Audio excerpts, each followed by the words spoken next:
Puff Game.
Hey guys, welcome to Philadelphia Live. My name is Judea Murray. We have a lot to talk about today. We're starting the show a little later because you may have just been watching the 30th anniversary of Good Day Philadelphia. It was a really exciting show. I hope you guys had a great time, but now we're going to talk about some of the biggest headlines of today. You know, earlier today, Artemis 2 finally launched. Later on today, President Donald Trump is supposed to be speaking on the latest with the conflict with Iran. But first and foremost, let's start things a little closer to home. About a year ago, Governor Josh Shapiro's residence was set on fire. And so today they're commemorating that experience and also talking about how they want to move forward, especially as it pertains to interfaith. You know, tonight, Passover begins. Let's get on right out to our Jennifer Lee, who has been covering this story. She's actually driving back from that. Jen, talk to me a little bit about what they discussed today. What's the message going forward? Yes, so you're absolutely right to commemorate 1 year since that awful arson attack on the governor's residence in Harrisburg. They had a gathering day, as in Governor Josh Shapiro and the First Lady Lori Shapiro. They had faith leaders from all different directions of faith get together. For example, we had Chaplain John Warnell, and he is with the Penn Township Fire Company.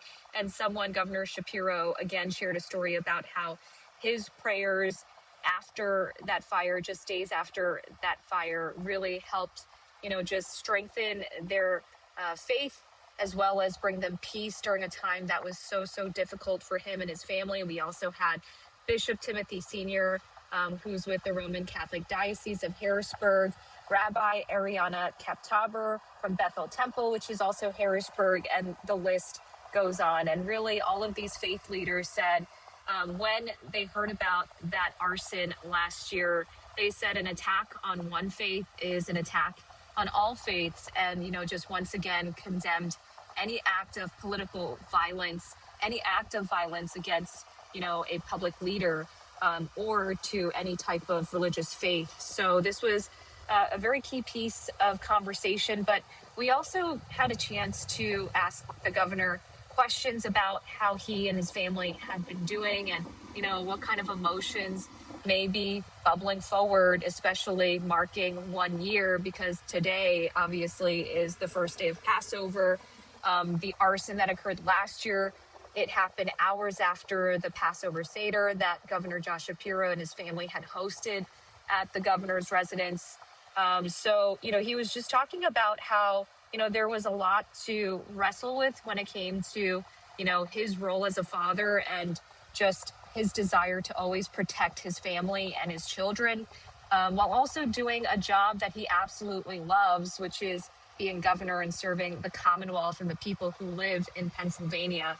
And he said after having these conversations with his family said that they're deeply committed to serving people and the community, and they're not going to let bad actors who are trying to carry out violence in public spaces or violence against people, they're not going to let them win. And he said by exiting from his platform or, just stepping out of the public service arena, that would be letting this person or any other bad actor win. So he said they're not going to move forward in fear. He said he's going to continue moving forward with the strength of his family behind him, his community, as well as his faith. So that was a really, really powerful message.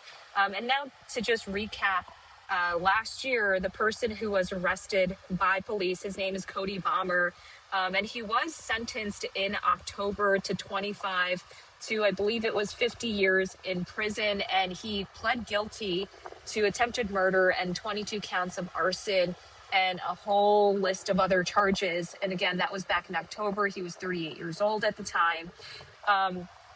And Bomber, police say that he scaled the fence to access the governor's residence, and then he used a small sledgehammer to smash a window, and that's when he threw those Molotov cocktails.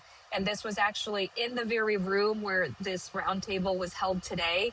So it was actually in the state reception and state dining rooms, and those were also the rooms where the Seder celebration, the Passover celebration, was held last year and will be held again tonight. We know the governor and his family are carrying on that tradition, celebrating once again at the governor's residence.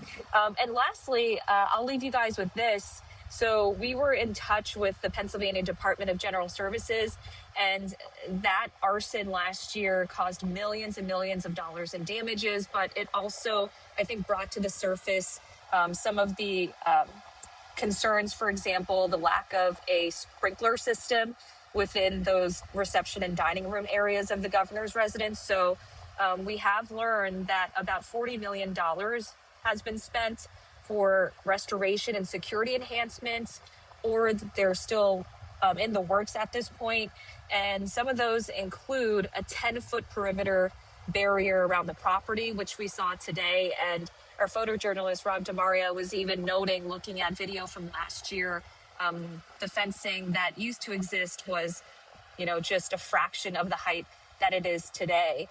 There's also enhanced surveillance that was added, bulletproof windows, and again, the fire suppression systems. So some of these updated safety measures that have been in place. And of course,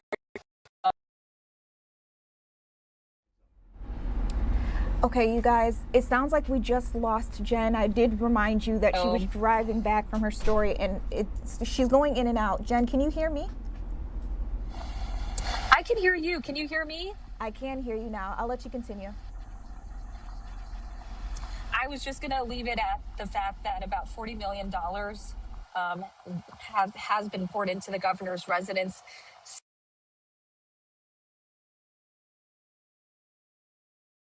Okay, Jen, I'm sorry, it's going out again. I'm gonna let you get back to the studio safely. I appreciate all that you were able to give us so far. As you guys have been listening in, today is the 1-year anniversary of that attack on the governor's residence, Josh Shapiro. He spoke today. He had a roundtable discussion with a bunch of interfaith leaders, and it's really significant because this all happened on the eve of Passover, which also just so happens to be tonight at sundown. That is when that happens. And so he just wanted to make sure his message was clear that he was not going to be deterred. You cannot scare him and his family, and they will continue on. It was a very, very strong message out there. We actually have that roundtable on our YouTube channel if you'd like to go out and watch it. And speaking of YouTube, we are streaming right now on YouTube, TikTok, Facebook as well. You can follow us on any of our social media platforms, and also go ahead and follow me. I'm Judea Murray on everything. Remember, we're going to be talking about so much. I see a bunch of you in our comment section right now asking, did Artemis 2 launch? Yes, it did. We'll show you video right here on the stream in just a little bit. But first, rather than talking about what's happening out in space, I want to talk about what's happening in the skies here in Philadelphia today and the week ahead. Let's get on right out to our Kathy Orr. Kathy, it was another beautiful day today. Did we break any records? I'm sorry, Judea, I'm having a hard time hearing you, and I'm hearing myself in my ear, so I'm going to take that earpiece out. And I heard you talking about the beautiful day today. We do have like some incredible weather to talk about. I mean, we made it to a record high of 84 degrees today, the warmest April 1st ever in Philadelphia, the old record 81 set back in 1978. We also have severe weather as a cold front is moving through. Take a look at Ultimate Doppler, where we do have a severe thunderstorm warning in effect for parts of Cumberland and Salem counties. That's until 8:45. So these are some discrete cells, some isolated severe thunderstorms that have moved from the Baltimore, Washington area, and they've crossed the eastern shore of Maryland into Delaware, and now they're crossing the Delaware Bay and moving into South Jersey. So you can see this, it's moving toward Lower Alloway Creek, also near Deerfield, near Bridgeport, and it will continue to move toward the north and the east. The calling card with these, potential for some gusty winds in excess of 60 miles an hour and the possibility of small hail. So if you live in this neck of the woods, southern parts of Salem County and the northern part of Cumberland County, you know, just wait inside until this storm passes. So that's the best advice for any type of severe storm that pops up. You'll definitely hear the thunder that's out there tonight. Overnight low temperatures are going to fall into the 40s and the 50s. We should be at 39 degrees, but we're going to be at 49. So that's still a huge improvement from the cold that we've had from the winter and the early spring. This is the greatest threat of severe weather, and you can see Delaware is in that area of yellow for a scattered severe storm. Once again, gusty winds in excess of 60 miles an hour and hail are associated with these, and right now that tornado threat is low. Looking at the forecast for tomorrow, if you do the mental math, 80s today, 50s tomorrow, a 30-degree temperature drop, and it's just insane how much colder it's going to be tomorrow. So Judea, definitely a wardrobe change. It's back to the perhaps raincoat with the lining in it or the winter coat without the lining in it, but you get the picture. It's no more like t-shirts, short sleeves, like that kind of thing. And we will be seeing windy conditions as well. Winds will gust to about 20 to 25 miles an hour during the day tomorrow. And as we look at that 7-day forecast, you can see clouds and cool Thursday. Good Friday, we jump up over 20 degrees in the 70s. And it's even better Saturday. Saturday's the pick of the weekend. Unfortunately, for Easter Sunday, we're going to see some rain. And it looks like the morning will be better than the afternoon and the evening. So going to services, maybe Easter brunch, an Easter egg hunt, a walk, you should be able to get that in early. And then, of course, the rain comes in. Monday, the high temperature will go for 57, Easter Monday. Tuesday, 55, and staying cool, closer to seasonable levels next Wednesday with the sunshine, the high 54 degrees. All in all, we'll take what we can get because this is extremely mild as far as the 80s are concerned for this time of year. Last year, the first 83 or greater temperature was the end of April. So this is a month early. We'll send it back to you. All right, a month early, but, you know, warm welcome to it.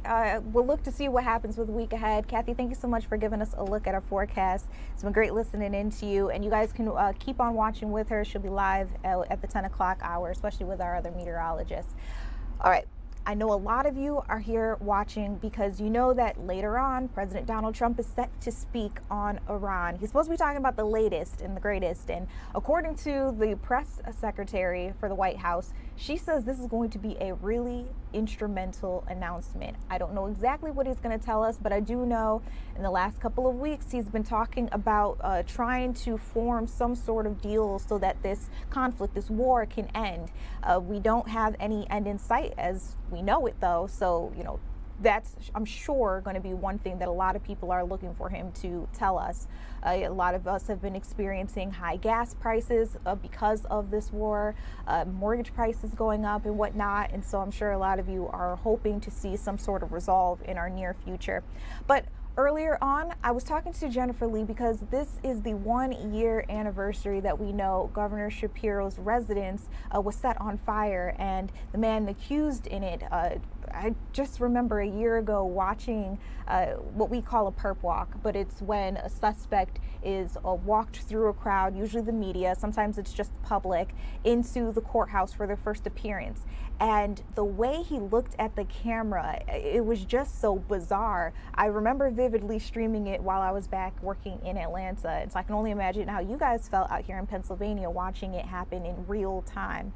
I have a piece of a roundtable discussion where Governor Shapiro was talking a little bit more about how he doesn't want to let what happened a year ago deter him. And they are actually sitting in the very room that they say this man caused that fire. So let's go ahead and listen to that short bite. Well, let me just begin by welcoming all of you to the governor's residence, and in many cases welcoming you back to the governor's residence. You know, as Lori and I get ready to welcome about 100 folks from across Pennsylvania to celebrate the Passover Seder, a year from our last Seder that obviously ended in violence, political violence, and tragedy here in this room. We have had the opportunity to take stock and to work through a number of things, both as parents and as public servants. And as I think I've said to many of you individually, that's a process that's ongoing. And we think that today is an important part of that process. What has been so important to us and so healing to us have been the prayers and the offerings of strength and words of healing that we have received from people all across Pennsylvania, all across this country, especially people who don't worship like us and who come to their religions with different practices, different approaches, but with the same through line in our faiths, in our shared humanity. And those prayers have truly strengthened us. I've remarked to you that for me, I've always been a person who prays, a prayerful person, but I've never felt the strength of other people's prayers in the way that we have throughout this process, particularly in the hours and the days and the weeks thereafter. I've spent some time in your religious settings, and I've spent some time in your presence. And I want you to know that that has been incredibly important to me and incredibly healing to me and to Lori and to our kids. I have felt it at Salem Baptist Church as much as I have felt it at my own synagogue. And I just want you to know how grateful we are to each and every one of you. I think it is important also that we gather here today, you as leaders of our faith communities here in Pennsylvania and as the governor and first lady, to once again reiterate that political violence has no place in our society, no matter who it is targeting and no matter who is the aggressor in that case. And so I think it is important that we reaffirm our commitment to peace and that we reaffirm our commitment to those principles of understanding that there may be disagreements, but violence is never the answer. The last thing I want to say is this, that as we were here a year ago celebrating Passover, I was drawing on the lessons of what I've learned in in my faith, to lead that Seder. And I felt that day that I had a deep connection to my own religion. And I felt proud that I was able to share that with others who were here at the governor's residence, in the place that William Penn started, a place that would be centered around this whole idea of religious freedom, this whole idea that anyone would be welcome here to practice their faith as they wish. After what occurred, and in the year that we've experienced since, I found that my own connection to my faith was strengthened because of the ways in which I have seen leaders of other faiths invite me in, invite Lori in, and show us our shared humanity, show us those common threads of our faith. And so I wanted to say thank you to each and every one of you for actually allowing me to be closer to my own religion and allowing me to find deeper meaning in our faith. And so I wanted to say thank you for that. And I especially want to thank John Wordle. John is, you know, I've shared the story of the prayer that he gave us that day, about 4 days after the fire, when we went to thank all the firefighters, the chaplain of the Penn Township Fire Department, who shared. I don't even have a church. All these folks. I know. You got a firehouse. That's cooler than a church. Come on, right? Right, Pastor? It's got to be cooler, yeah. But you gave me a prayer that meant a lot to you from the book of Deuteronomy, and you had no idea at the time that it's the same prayer that Lori and I recite over our children nightly, a prayer to safeguard them and to protect them. And I just want you to know that that is an example that I cite often of that shared humanity, of that connectedness through our faiths. And I want to thank you for what you taught me in that moment with that gesture, and how that has allowed me to be centered in my own faith in a deeper way. You're a very special man to me, and I want to say thank you. And I have that prayer you gave me in my office down the hall there. So thank you, Governor. Thank you, John. You're very precious to me and our family and the fire company. Thank you. They love you too. Thank you. Thank you. So some heartwarming moments that they had there, and of course that full thing that you can watch it if you'd like to up on our YouTube channel. We also have an article about that roundtable discussion on the Fox Local app. You can also go to fox29.com. All right, now I see you guys in the chat, a lot of you asking, did the spacecraft take off yet? Did Artemis 2 launch happen yet? Yes, it did. First, I want to give you a live look. They actually have a camera on the outside of the aircraft. Not too long ago, they finally launched into space. The goal is trying to get to the moon, around it, start to orbit the Earth, and then come on back. And this should take anywhere between 7 to 10 days. They're making about a couple 100,000 miles worth of this flight. It's pretty crazy. And right now they're actually having a post-launch press conference. I want to see if we can listen into just a little bit of it.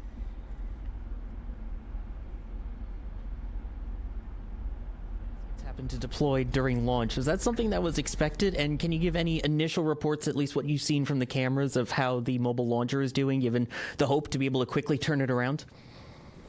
Yeah, Do you have something on the baskets? I can talk about the turnaround. The baskets are, they're supposed to get out of the way. That's part of the plan. So otherwise they take plume loads, and we don't like that. So I can tell you on the mobile launcher, our team has already been looking at a lot of the imagery that we have that was taken both during and after, and assessing that, trying to get the condition. We've got teams, I believe, going out there. They might already be out on their way to take a real look.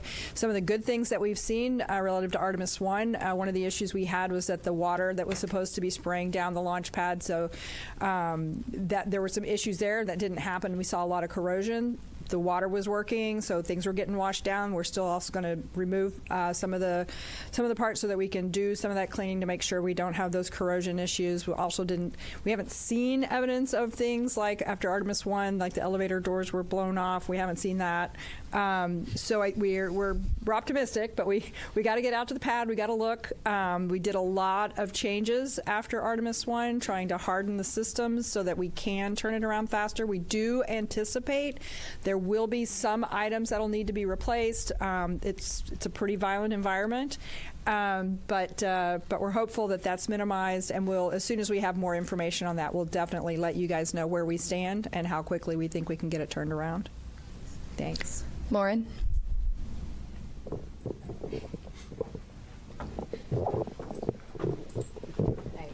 Lauren Grush with Bloomberg. I just wanted to get a gut check on how we're feeling about the upcoming proximity and ops operation. Do we have any concerns with that TDRS delay, or is that not an issue for that?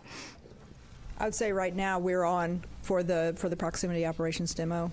Haven't heard anything that's keeping us from that, Norm? No. On track, ready to go. Victor Glover's going to be flying it. Reed's going to be working the procedure with him. And cross-checking, and Jeremy and Christina are going to be looking out the windows, also spotting, cross-checking, using cameras and imagery, and it should be beautiful, so we can't wait. We'll go right over here. Yes, Bert Dicht from Ad Astra Magazine, National Space Society. Just wondering if the astronauts reported what the ride was like to orbit. I know with the space shuttle, it was a pretty rough ride until there was SRB SEP. Was this similar? Have you heard? I have not heard a report yet. I know we will get a report. Again, Yes. when MECO happened, immediately they were getting prepped to do their perigee raise maneuver. That's critical. Otherwise, they come back to Earth, which we don't want them to. So they got that. They are working to get their spacesuits off. They're, they just got the ARB burn, which was very important. So now they're working to get their suits off. So they are very busy. Now, later today, I anticipate they will call down and give us a full brief as to, how the Proxox demo went, how the ride uphill went, and I personally can't wait to hear the comparison between this massive rocket and the shuttle. Sounds great. Thank you. Micah?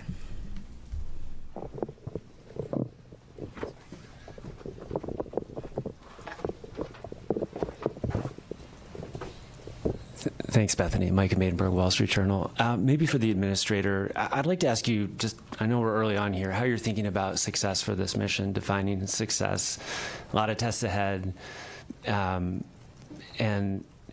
just what happens if you don't kind of meet that standard as the flight unfolds. Thanks so much. Well, I mean, to me, success is undershoots and in the water safely after a 10-day mission duration, so no early off-ramps there. I think we're, right now we're already getting good ECLIS data. We've never flown Orion with crew on board, so that's pretty important. I mean, understanding the Orion spacecraft is, is paramount in this one to progress on to integrated operations of Orion with a lander. Every day we're getting data. It says, it was mentioned from the get-go, this is a test mission for sure. No crew have ever ridden this before. We'll keep gathering data over the next 10 days. We'll share updates, but we'll call success when they're in the water safely, and we'll start working on the next mission. Jackie? Hi. Right here. Sorry if I missed it. I just wanted to check in on the status of the perigee and apogee burns. Are those both finished at this point? And then I also wanted to check the best way to explain to the audience why we're doing that apogee raise maneuver and why we go into that high Earth orbit. Thanks so much. Do you want to take that? Oh, I mean, I can certainly say we've completed the perigee raise maneuver. That was done pretty quickly, as you heard, and the apogee raise burn should have already happened. That should have been happening while we sat here. They were getting ready as we were walking in. And then if you want to talk maybe about the rest. So we go into a high Earth orbit. Roughly, the perigee is about 1,000 nautical miles, rough, give or take, of the Earth, 25,000. So it's pretty elliptical. That's getting us, everything we do is getting us set up for the translunar injection burn. And so it's getting these burns. It's all converging down to what we call TLI. So we got to get the ECLIS system checked out. We got to make sure we have our redundancy. We got to make sure these burns go off where they should go off, and get Orion and the SM configured exactly where it needs to be. So when it comes around and it's time for the translunar injection burn, off we go, and that takes us really, that puts us outbound to the moon. That's a real big commit point, and so you'll be hearing more about that tomorrow. I'm excited to hear what happens tomorrow. We had a question. Someone asked, when exactly will they make it around the moon? That's supposed to happen around day 5, day 6. So what we're looking at here is maybe Easter Sunday, maybe that Monday. Keep your eyes on NASA because they'll be able to give us the latest updates on when they actually make it to that point before they turn around and try to head back home. Again, this entire mission should take anywhere between 7 to 10 days before they are back here on Earth, and this is so historic, you guys. We had a lot of firsts on that flight. We also know this is the first time that's happened since 1972. A lot of us have never seen something like this in our lifetime, so I, for one, was really excited. I was actually tearing up a little bit over my lunch as I was watching the rocket take off. All right, now coming back closer to home, we had that incredible moment happening across the country, but we also know that right here in Philadelphia was a completely different story for an aircraft. A small plane actually crashed in Philadelphia. I want to get right out to Jill, who rushed to the scene when she heard that happened. Jill, how in the world did this happen? And then can you just give us all the details that you've got so far? I still see the emergency lights behind you. Yeah, emergency crews are still here. Just to say something good out of all of this, nobody died from this. The 2 are in stable condition. They're at a local hospital, so that's a good thing there. But we're in front of Flora Park. This is in the Torresdale section of Philadelphia. Like I said, police behind me. Fire crews left a long time ago. But this all happened just before 4 in the area of Grant Avenue and Torresdale Avenue. It hit a tree, and we talked with the deputy fire commissioner, and he said as it was taxiing through, one of the wings actually clipped one of the trees and like spun it around, and that's what happened. So there were a total of 2 people on board. I have confirmed with Philadelphia police that one of the people on board is an off-duty officer with their department.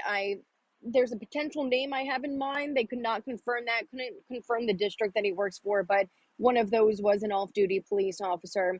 So the plane took off around 3 p.m. at Northeast Philadelphia Airport, just minutes from here, actually. It was in the air for about 40 minutes locally, and then this is when all of this transpired. And something kind of scary about where this all happened. Thankfully, it happened in a park, but right nearby, there's a line of homes. There's Holy Family University right over there. So could have been worse.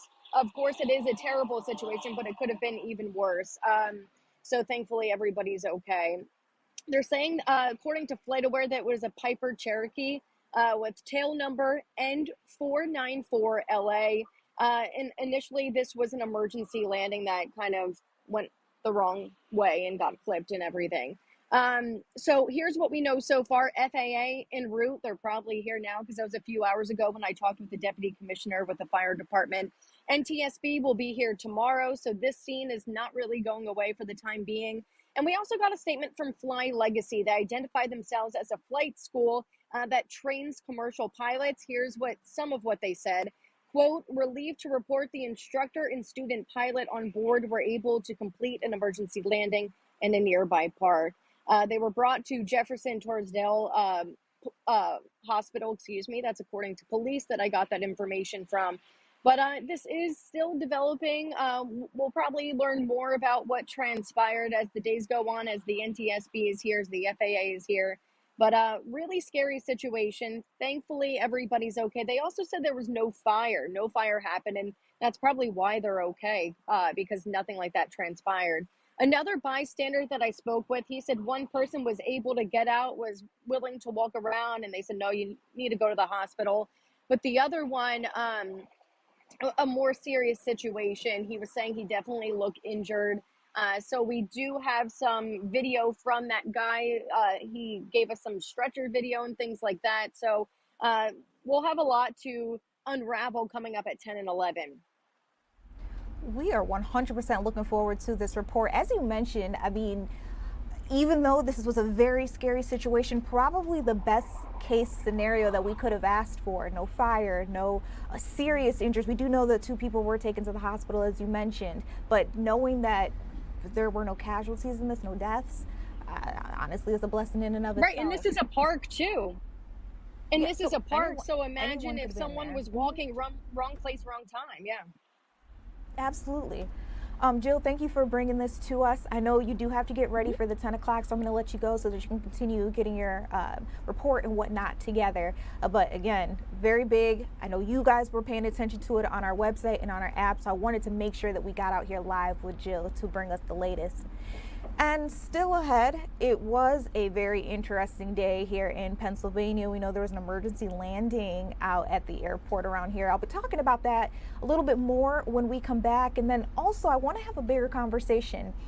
TSA had been out of a paycheck for quite some time. We saw long lines around a lot of different airports, at times even Philadelphia's airport.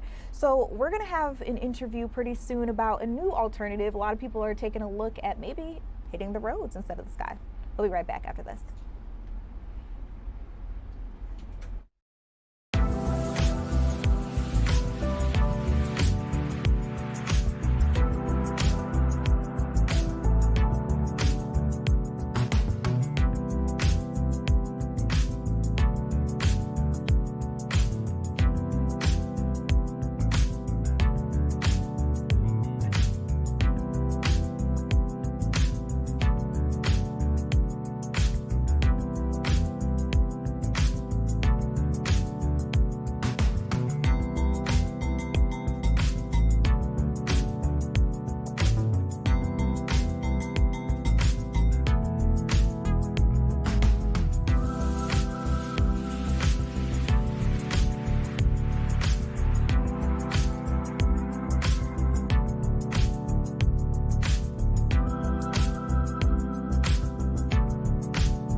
Hey guys, welcome back to Philadelphia Live. If you had a flight in the last couple of weeks, you know what a nightmare it has been to try to get through the airport. When I actually moved to Philadelphia, I was in line for I think about 2.5 hours to get through Atlanta's airport, where we know we've seen lines wrap around outside at times. Luckily here in Philadelphia, it hasn't been that bad. But I'm hearing that now more and more travelers are considering some other options, including hitting the roads instead of the skies. I want to bring in Maddie Bourgeray. She's the VP of Marketing for RV Share. I heard that road trips are all the rage right now. What's that about? Hi, thanks for having me. Of course. Yeah, so between delays, cancellations, long security lines, and rising flight costs, a lot of people are considering, avoiding that stress. And with a road trip, of course, you skip TSA altogether, you skip those baggage fees, and you're really on your own schedule. So we're seeing it's not really about cost, but it's about predictability and peace of mind. So a lot of people are trading in flying for their summer vacation for potentially a road trip. Okay, so I hear you say it's not necessarily about cost, but I have to ask, we know that the price of gas is only rising. Is that not a deterrent when you're thinking about driving instead? So we saw gas prices, are going up. And when we looked at our data from 2022, that also was a big factor. And it ended up being, a huge boom for RVing and road tripping, because when you really do the math, it's actually not adding too much to the trip cost, especially when airline prices skyrocket because of fuel. And so only about right now, it's about $10 extra to your gas tank when taking a road trip. On average, people travel about 300 miles. And that, really isn't impacting costs as much as people might think. Let me ask you this: for a lot of us, spring break is underway right now. For some people, it's in the coming week or so, and also summer's not that far away. Is it too late to change your plans if you were planning on flying somewhere and now you're thinking maybe I should just get in the car or get an RV? I don't think so. I think there's plenty of time to still adjust your travel plans. As travel has become very unpredictable, I'm always encouraging people to pay for that trip insurance in case you want to change your plans. And we're seeing strong demand for drive-to destinations for spring and summer. Think national parks, beaches, and outdoor getaways. And so people could turn to the road to be able to do, a drive-to destination. And with RV share, we're seeing a lot of people rent RVs. You can actually drive your own RV by renting through our site called rvshare.com. But you can also have the RV delivered if driving it isn't for you. And it's an awesome way to experience an outdoor destination without the hassle of driving a big rig. Okay, now I'm going to ask you to be really, really real with me. We know that in just a little bit, the president will be speaking. Supposedly, he's going to give a big update about this conflict that we've got going on with Iran. Now, keeping that in mind, the price of gas, oil, really correlates with what's going on with that conflict. So if you were to say, we're all done with this, we're packing it up, everything is fine now, do you see it being a possibility that maybe this road trip renaissance dies down? Or do you think maybe people are just ready to continue to get back out there on the roads? Is it more permanent than we think? I think it would be fortunate for all of us if, people are able to spend their dollars how they want. I think right now people are really hesitant about what the future holds. And so I think it would be beneficial for the entire travel industry and for those that are wanting to travel to get out and to explore this summer. There will still be a big interest in our RVing and road tripping because it is a great way to see the country. We have some big events coming up this year, like America's 250 and Route 66 100th anniversary. So I think in parallel with those two things, people are still going to be interested in road tripping this summer. Yeah, we are gearing up for America 250 for sure. Pennsylvania, of course, being really the place where everything all happened, everything all started. So I have a feeling we're going to see a lot of people come up our way, especially for FIFA World Cup. Again, we got a lot going on. Thank you for talking to me a little bit more about this alternative. I know there are some people out there who flying may have never been an option for them. A lot of people don't like getting in the air. A lot of people don't want to pay premiums for tickets. And now that they're hearing about wait lines, they're trying to figure out how they can get around it. So this seems to be a pretty great option. Maddie, thank you for joining us. Thanks so much. Of course. And while we're on the vein of travel news, I do want to let you all know about this American Airlines flight that made an emergency landing here in Philadelphia. It actually wasn't supposed to come our way. I heard that this was a flight from DC that was supposed to be going to Maine, but it was forced to make that emergency landing at our airport, the Philadelphia International Airport. And so what I can tell you about this situation, they say that the plane was experiencing some sort of nose gear issue. So it was an issue with the equipment on the plane. And then we also know that there were 64 passengers on board. I think 4 crew members who were manning the, I was going to call it a ship, manning the aircraft. That again was supposed to be going to Maine, Portland to be exact, but unfortunately did have to make that quick stop here in Philadelphia to figure things out before the passengers were rerouted to make sure that they got to their destination. That damaged aircraft, though, it's been scheduled for repairs, so that should be happening in our neck of the woods anytime. We do have an article up on that. We also have some videos, some pictures. If you guys are interested, I know our chopper flew over the emergency landing when it happened. All right, it's about that time. Still ahead, I want to get you back out live with one of our reporters. It's coming up in a couple of minutes. I heard that there's a really big event going on today where some young people were getting a pretty cool gift, and not just like a little thing, like a big thing for free. Talk to you about that when we come back.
Hey guys, welcome back to Philadelphia Live. I'm Judea Murray. It's so interesting to me to see how close-knit the community here in Pennsylvania is, especially here in the city of Philadelphia. Heard that there was an event, a community event happening today where a couple of kids were able to opt into something pretty cool. It's a big prize. I want to get right out to our Shawnette, one of our reporters who covered that event. Talk to me a little bit about what you got to see and then what was the prize? Yeah, so we went to visit NOMO, which stands for New Options, More Opportunities. Everybody in Philly knows who they are. It is a nonprofit. You know, they do mentorship. They prepare young people for college and, trade to go into the work field.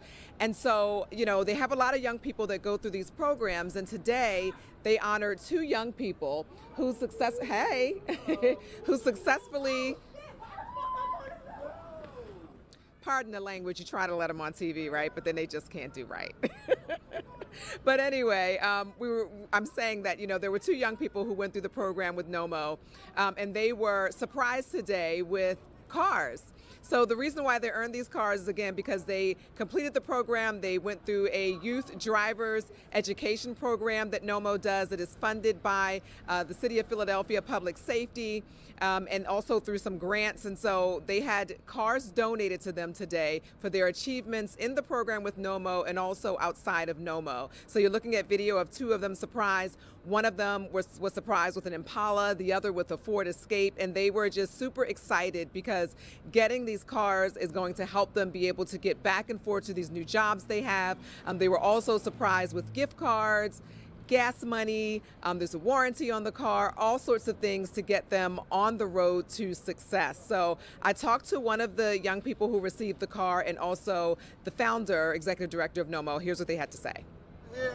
When you see the stuff they're doing for us and everyone else, like all the other students and potential participants coming in, like you can feel every ounce of love and support and help. They got gift cards today. They got full tanks, man. They got 4-year warranties on their cars, and we just wanted to make sure that they had everything they need. But most importantly, they got job opportunities because each one of their jobs required them to have a car and license. All right, so super exciting and a very nice thing to have happen for them. Also happening at NOMO West today when we were there, they had hundreds, Judea, of young people come through who were signing up, getting their paperwork for, to enter the workforce this summer, to get a summer job, to get their driver's licenses, all the paperwork that they need to be able to get those things done for the summer and have a productive summer. They were able to do one-stop shop at NOMO West this afternoon. So just a good day, good day. I love to see it, and I see what you did there with the good day. Really cool that all these young people were able to get a whole bunch out of this one little event. Well, I say little, but honestly, it was pretty big.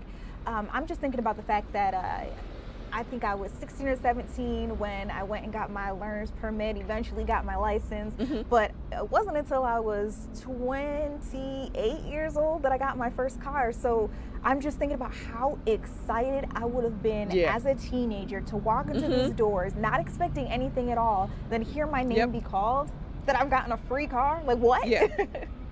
That's insane. Well, and again, they got the car because, they put in the work through NOMO, being a part, they have been a part of NOMO, they told me, for several years, gone through several different programs, and, the requirements to even qualify to get chosen for the car, were that you had to go through the Youth Driver Initiative, and, you had to complete classes, training, all these things. So they checked all the boxes and then, some extra things. So the young lady who received the Impala, she also, if I remember correctly, had been chosen as Eagles Youth Athlete of the Year. She was chosen as the school district's, Scholastic Student of the Year. So, doing things with the nonprofit and then also outside of that. So they really earned this opportunity to get, a car. And again, for the purpose of, they landed a job through the workforce program with NOMO as well.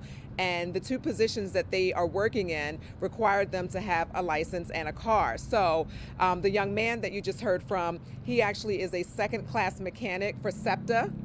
And he has to have transportation for that job. And she has also been the young lady who you saw in the video, accepted into the carpentry program in the union, and she also has to have a job for her position. A car for her position. So that, those are the other reasons why they were chosen. I love to see it. Our young people get a bad rap most of the time where Yes. people think that they're not doing what they're supposed to be doing, or they think the younger generation is lazy. But no, we have great examples, two right here, of people who are doing exactly what they're supposed to be doing, trying to better Yeah. themselves. And now they've got an organization like NOMO behind them, pumping them up, making sure that they're ready for the rest of their lives. This has been really cool. NOMO, Yep. again, is the name of that organization. If you guys are all interested, I don't know if they take donations or anything like that, but I'm sure you can find that out. Just follow them on social media. Shawnette, thank you so much for giving us a look at that event. Very cool video that you're able to share with us. All right, still ahead. A lot of stuff trending tonight, a lot of information that you guys are looking for. I know a lot of you are here because in just a little bit, literally any minute now, the president is supposed to be addressing the nation on the latest with Iran. But I also want to get into some of our big trending topics.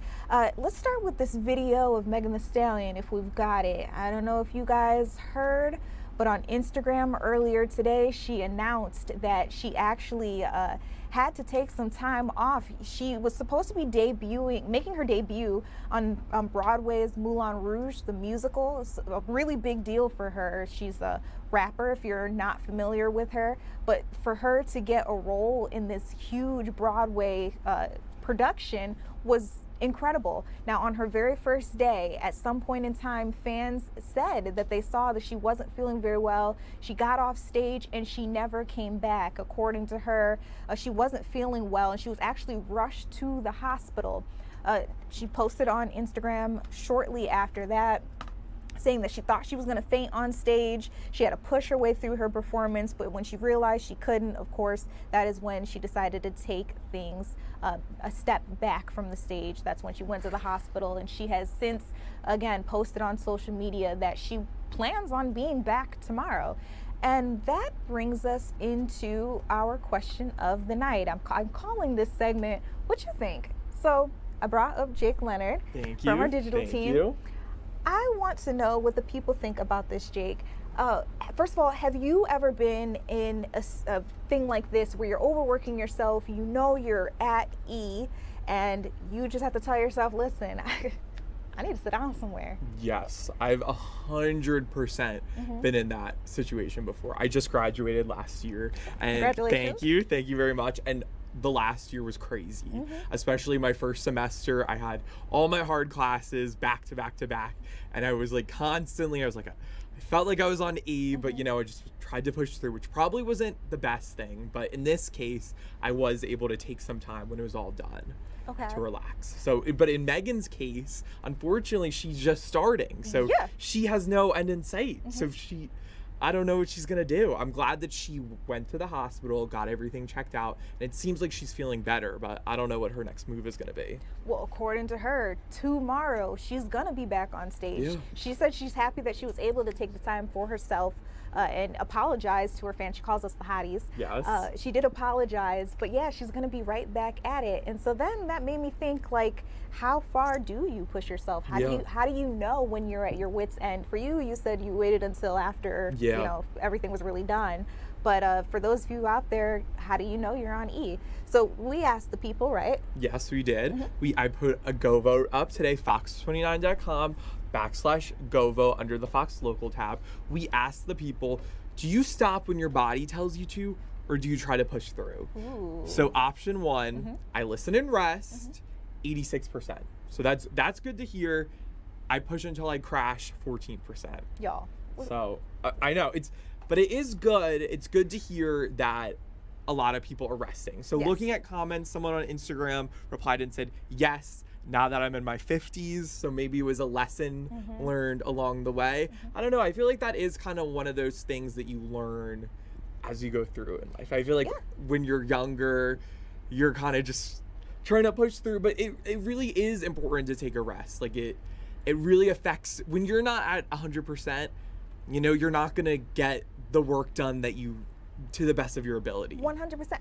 We tell people all the time, you cannot pour from an empty cup. And as you just mentioned too, if you are on E, there's no way that you're giving 100%. You think you're giving 100%. No, you're actually giving all of your 50% that you have left. And so if you just took that time to rest, took that time to step away, took that vacation. Stop skipping your PTO. Yes. Use it. No, literally, it's like one of those things that in the moment it may be hard to step away, but ultimately it's going to be so rewarding and it's going to prove to be so helpful in the long run. Absolutely. All right, so just let people know, again, you mentioned where they could go vote, because we are still collecting real live answers. Yes. Where can they go? So it's on all our socials, Fox 29 Philly, on X, on our Instagram story, Facebook. So you can see it there if you want to leave a comment, but if you want to vote in the Go Vote itself, it's fox29.com/Go Vote. Okay. Fox Local tab. All right, make sure you guys go do that. You may hear your comment here next. Jake, thank you so much. Thank you. Of course. And you know, Megan actually, yes, she's a rapper, but she takes mental health very seriously. She also takes public health very seriously. She studied that in college, actually, and just recently got her degree for it. So it's interesting to me, too, to see that she is taking the time for herself. I don't know if a day is enough, but that's what she decided her body needs. All right, still ahead, I want to check in with our sports team. We had a really big Phillies game tonight, and I wasn't able to see what the score was. Marcus, I think you were watching. Marcus is from our sports team. What was going on with the Phillies? What did they end up getting? Okay, Marcus can't hear me, you guys. It's all right. We'll be coming back to me here in studio because, again, any minute now, the president is set to take the center stage. He's going to be talking about the latest with Iran. And as we heard from the Secretary of the White House, the press secretary, she said that this was going to be a very important conversation. There was going to be some sort of big update that was going to be announced. Now, they often say stuff like that, and we really don't know what that means until they actually follow up and give us that message. So pretty soon we'll have a live picture. Right now I'm looking at it on the side of my screen, and it's just a slate that says Presidential Address to the Nation. Again, it has today's date on it, and then of course it has Fox News on it. So we will be able to bring that to you live as soon as it does happen. You're taking a look at that graphic there now. While we do wait for the president to come out, remember, today was the launch for Artemis 2. That is the aircraft, the spacecraft that will be making its way around the moon. This is supposed to be a trip that takes them about 7 to 10 days. For the first 2 days, it's really just going to be those astronauts, those 4 NASA astronauts. And actually, I'm sorry, 3 NASA astronauts. I believe one of them is not affiliated with NASA, but he is able to be on that ship with the rest of them. But they'll be making their journey through space, seeing a lot, seeing the Earth really, because they will be in orbit. And then as you're taking a look at some of that video, it was so cool to watch in person. Like, I literally had goosebumps as I watched them take off. This is the first time I've ever seen something like this in my life. I've gotten to watch rocket launches before, don't get me wrong. I've seen SpaceX launches, I've seen satellites go out into space. I've streamed a lot of them for you guys on the Fox Local app, actually. But this is the first time I got to see a crew make such a big mission like this one. The last time we know we sent a crew to the moon or around the moon was 1972. So decades later, for this to happen again, and for them to be making so many firsts with this launch. I believe we have our first woman, we have our first African-American man, we have a father, also a single father who is heading out to space. A lot of firsts for us. One big thing that I heard is also going to happen, this is going to be the longest trip around the moon that we have ever made. They are going to break their record. So if you got to see this, and even as you were looking at that video now, we're literally witnessing history, you guys. April 1st, we set April off on the right tone. A pretty great experience if you were able to see it live, but if you weren't, I'm glad we were able to bring you a little bit of that picture. Now again, I did tell you that we're on President Watch. President Donald Trump is expected to address the nation at any moment now. And again, according to his press secretary, he's supposed to be talking about the latest with Iran. A little more information that I can give you on that. It's supposed to start at 9. It's only supposed to be a 20-minute speech, but you and I know the president. There's no way that he's taking just 20 minutes to talk and address the nation. As we know, this is a really big deal. We're hoping that maybe one of the things he mentions is that this conflict is over. We don't have any indication that that's going to be what it is that he's talking about, though, so that's just speculation. We will be streaming it right here on Fox Local on Philadelphia Live. We'll also have it up on our YouTube channel, where maybe some of you are watching right now, or even our TikTok. I'm looking at you guys in the comment section. You may be watching from there as well, and if you are, shout out to you. If you've got a comment, a question for me, don't be afraid to hit me up in the live chat. I will be able to respond to it in real time. Again, he's supposed to start talking at 9 o'clock. We know that this is the second month of the conflict, the war in Iran. I actually was also live streaming on the weekend when this happened. I just remember it being a crazy incident. We were all waiting to hear from the president. It took him a minute to address the nation. At first, he did one talk, I believe it was at night, and he let us know that this operation had happened, Operation Fury. And then he waited until a little bit into the day to give us another update on what was happening out there. And since we have known, there are a lot of countries that have been weighing in. Our president says that not enough of our allies are doing what they need to do. We actually have that live look at the podium right now, and I see the president coming up. You guys, let's listen in together.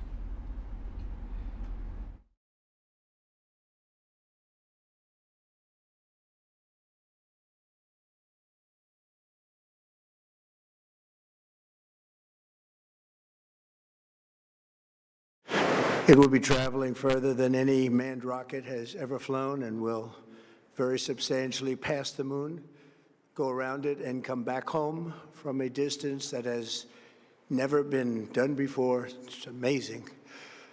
They are on the way, and God bless them. These are brave people. We want to God bless those 4 unbelievable astronauts. As we speak this evening, it's been just 1 month since the United States military began Operation Epic Fury, targeting the world's #1 state sponsor of terror, Iran.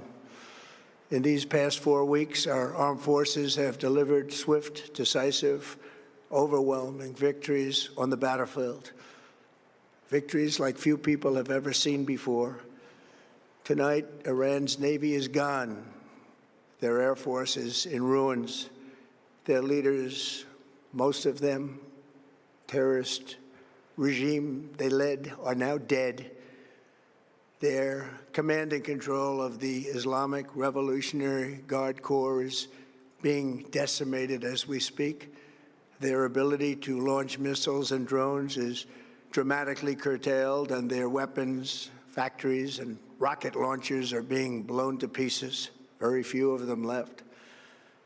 Never in the history of warfare has an enemy suffered such clear and devastating large-scale losses in a matter of weeks.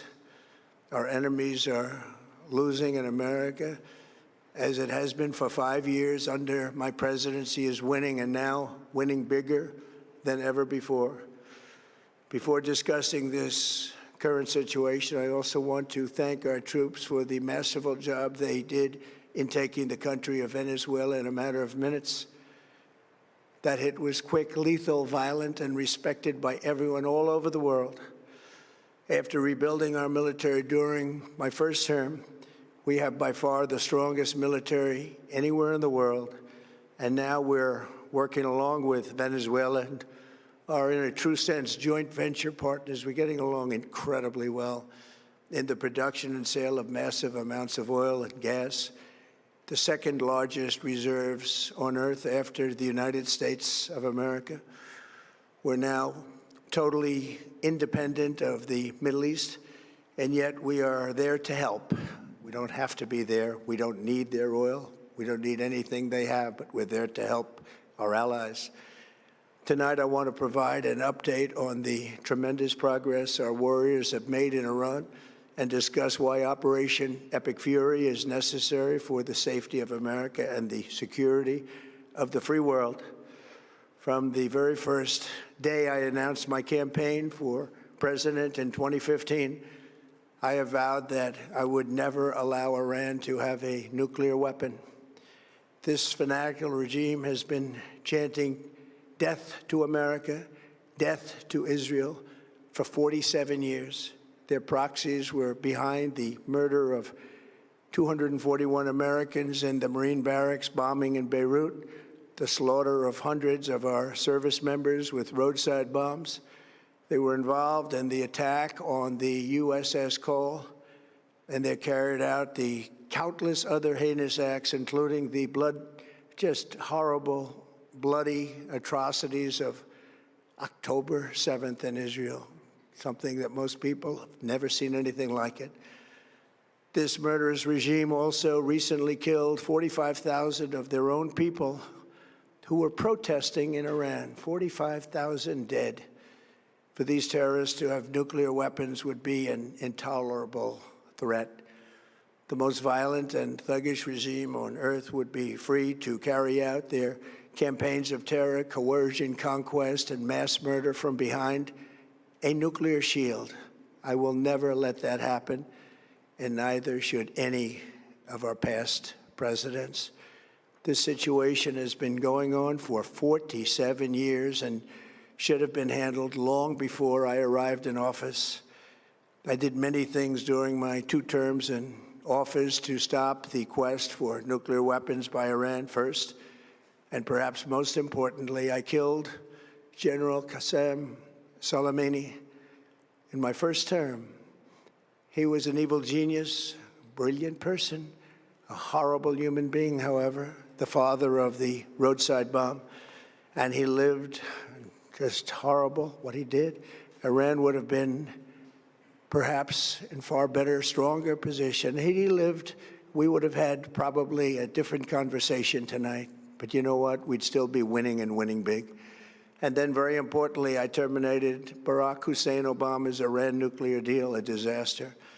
Obama gave them $1.7 billion in cash, green cash. Took it out of banks from Virginia, D.C., and Maryland, all the cash they had. He flew it by airplanes in an attempt to buy their respect and loyalty, but it didn't work. They laughed at our president and went on with their mission to have a nuclear bomb. His Iran deal would have led to a colossal arsenal of massive nuclear weapons for Iran, and they would have had them years ago, and they would have used them. It would have been a different world.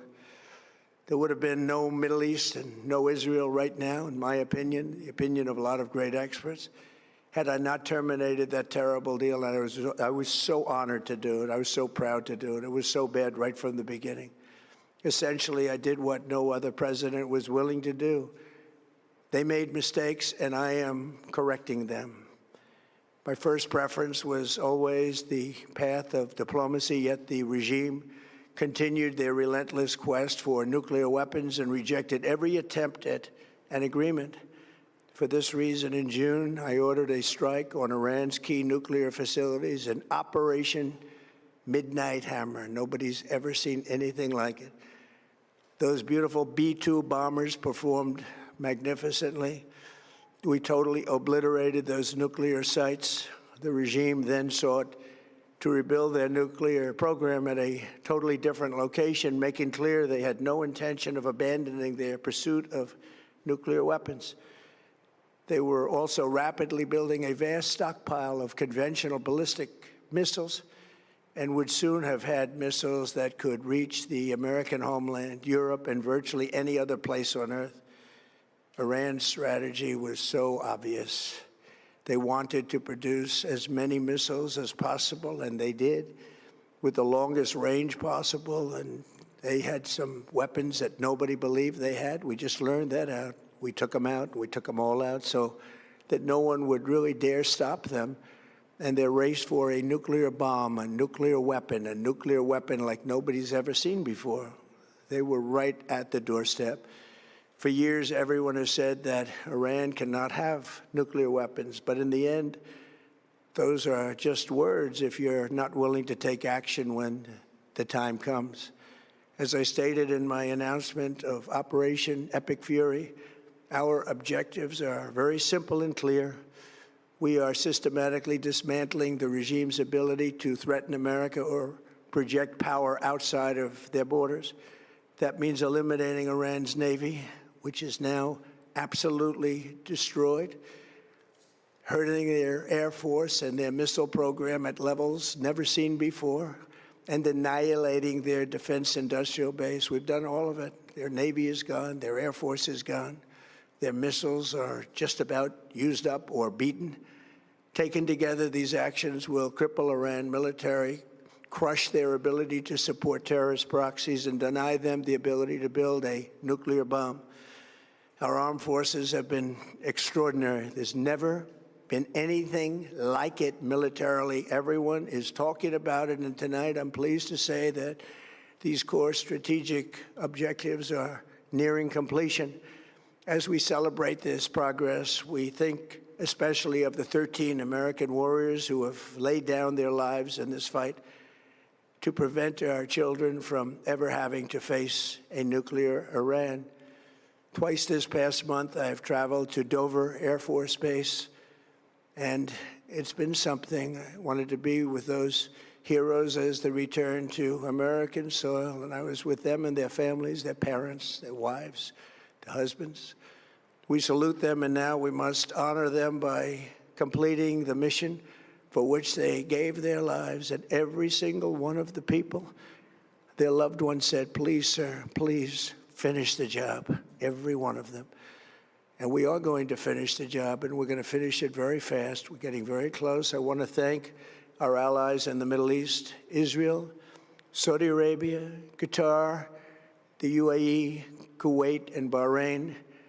They've been great, and we will not let them get hurt or fail in any way, shape, or form.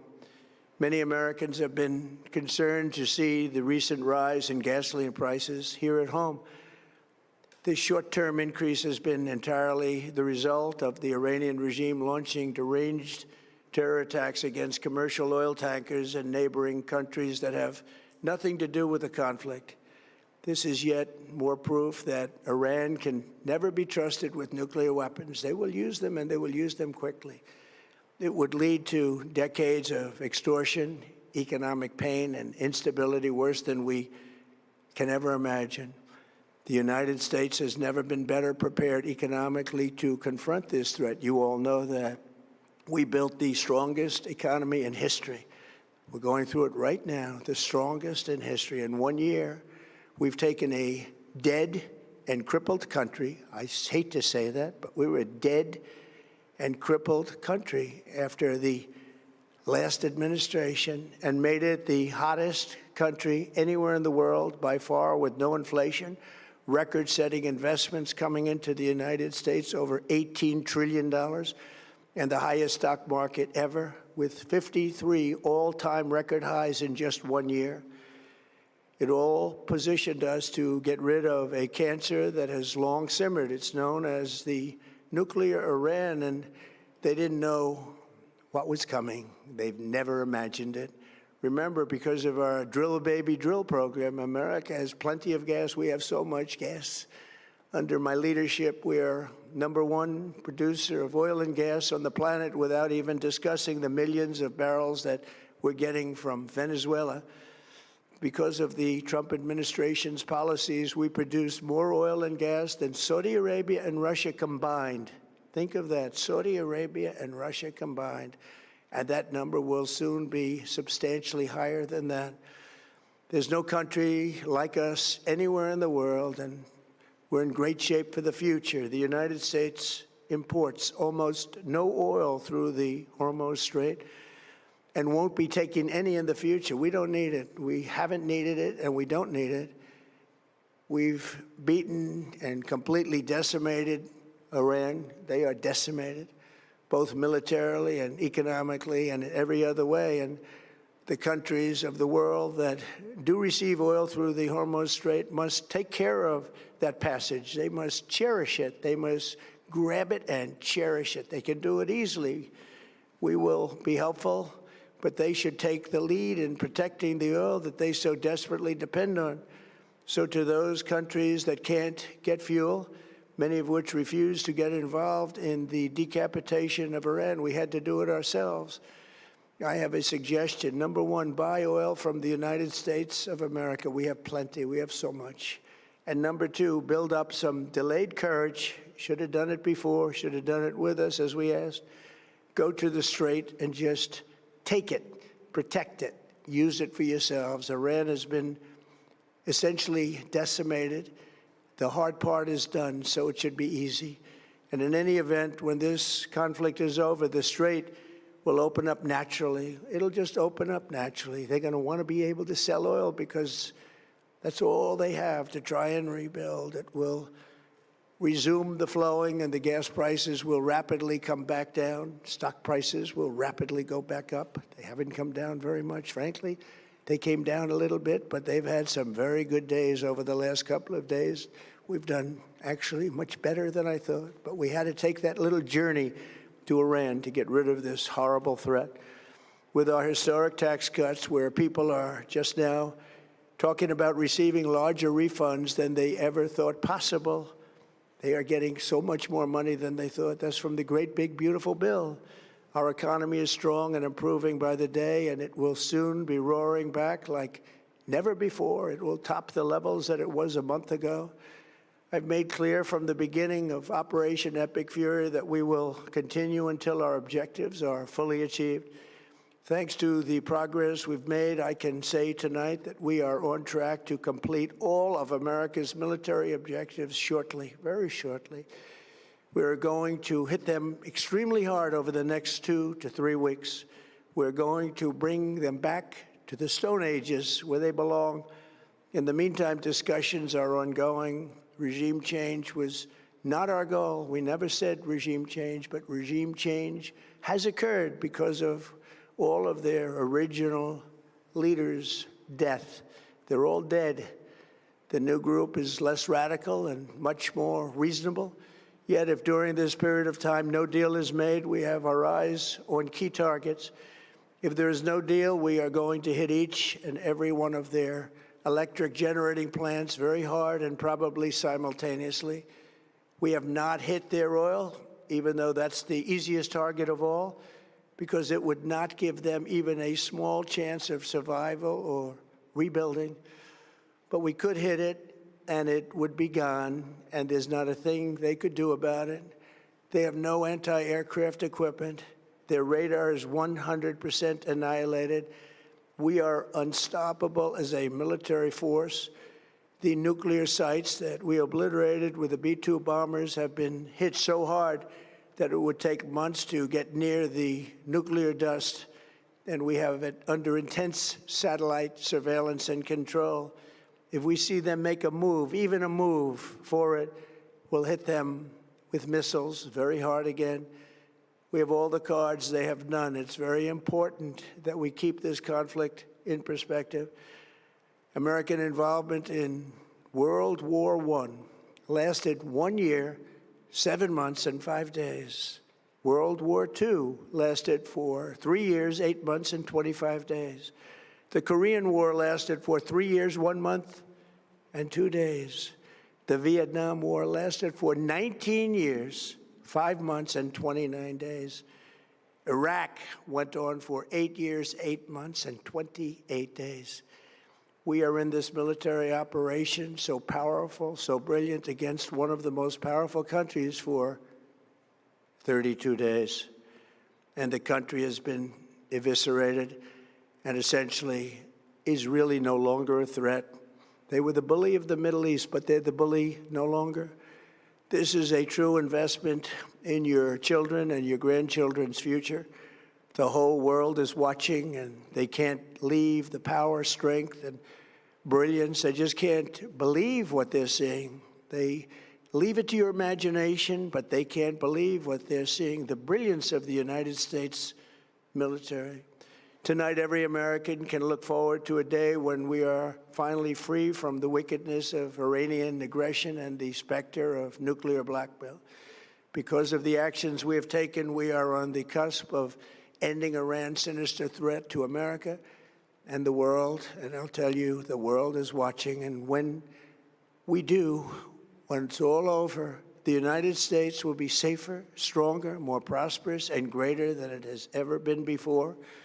May God bless the men and women of the United States Armed Forces, and may God bless the United States of America. Thank you very much, and good night.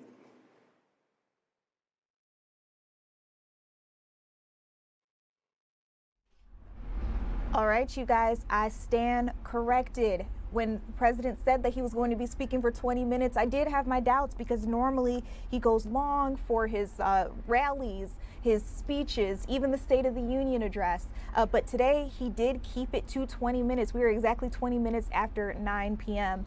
I've been taking notes and I want to go over some of the biggest stuff with you all. But first, I want to pose a question to our chat.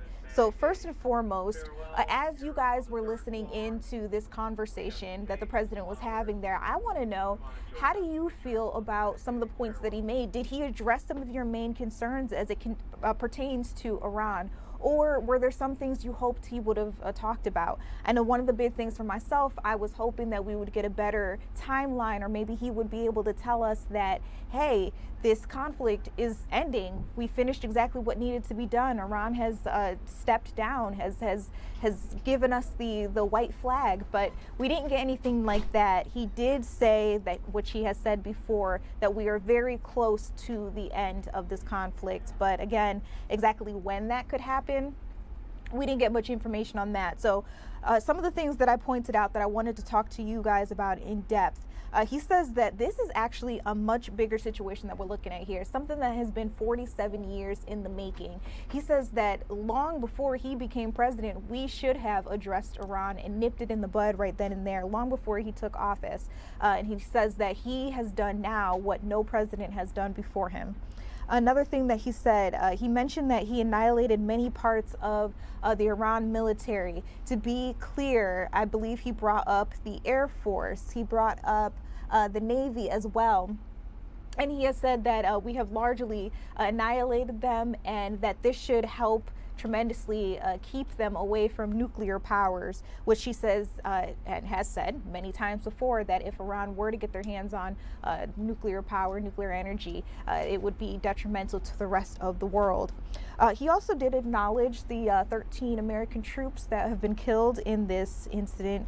He also talked about their family members, saying that they have each come up and spoken to him, saying that they want him to, and I quote, finish the job. This is all according to him. And again, he says that we are very close to ending this conflict. Exactly when that happens, no idea just yet.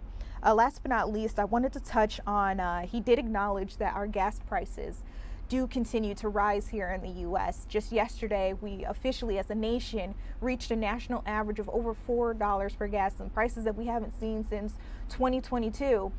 He says that this is all very temporary. It's a necessary evil, according to him, that eventually we should be able to get all past this. And one thing he said that I thought was pretty interesting, he mentioned the Strait of Hormuz. That is why the price of oil has been going up, why the price of gas has been going up, especially if those of you who use diesel fuel for your businesses, you've probably been hit the hardest.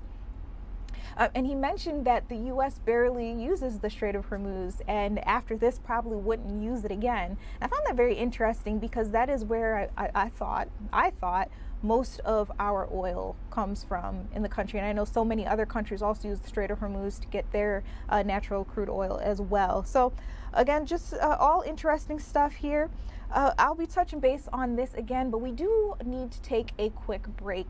When we come back, remember Artemis 2 launched earlier today. We'll be going back over the beauty of what happened when we come back.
Hey guys, welcome back to Philadelphia Live. You are taking a live look at Artemis 2 as it makes its way through space. For the first 2 days of this launch, remember it happened today, literally maybe a couple hours ago. They will be making their way orbiting around the Earth, and then eventually they will start their journey toward the moon. So again, you're taking a live look at the outside, the exterior of the aircraft. There are 4 really brave astronauts on the inside of that spaceship. The other image that I want to give you guys, it's a live look inside the room where they recently had a press conference. You can see a lot of those workers packing up.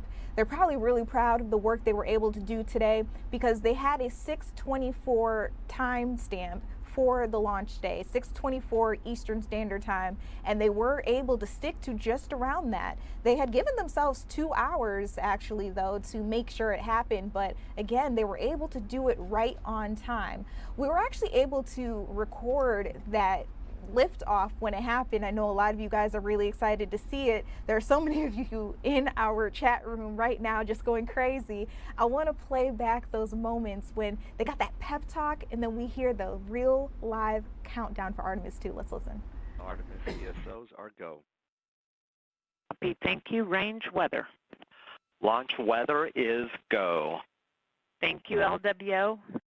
And Artemis MMT chair. MMTs go. Thank you, John. And Integrity Launch Director.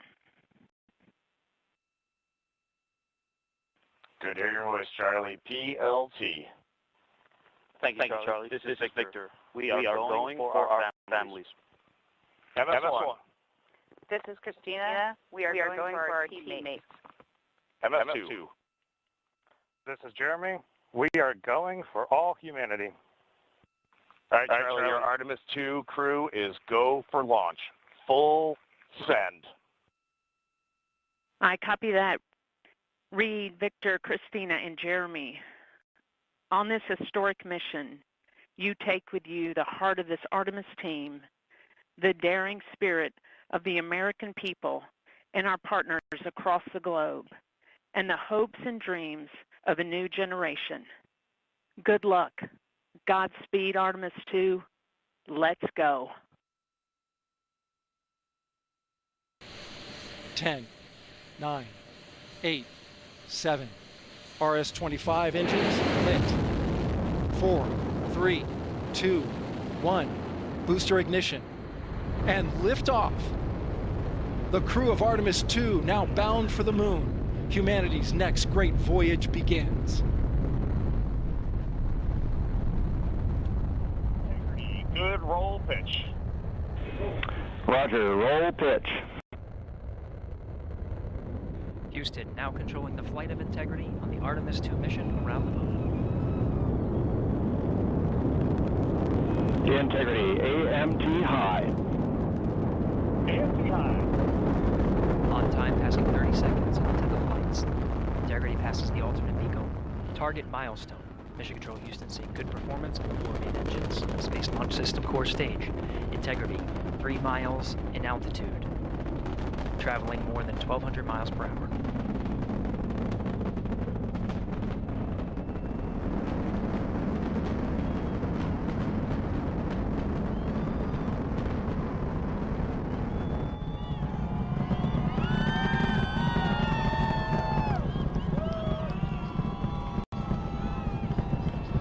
Mission elapsed time, passing 1 minute, approaching max Q.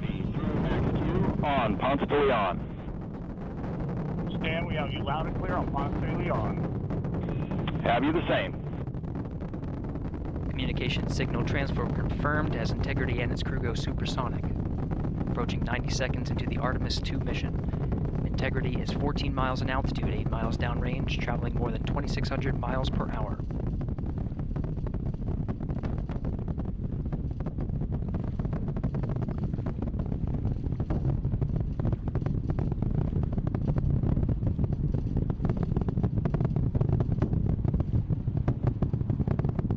Minute 50 seconds of mission elapsed time, standing by for main engine throttle down to 85%, ahead of solid rocket booster separation expected at the 2-minute 9-second mark.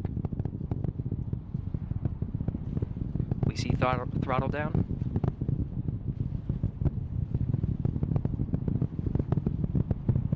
confirmed separation. Main engines throttling up, guidance converged.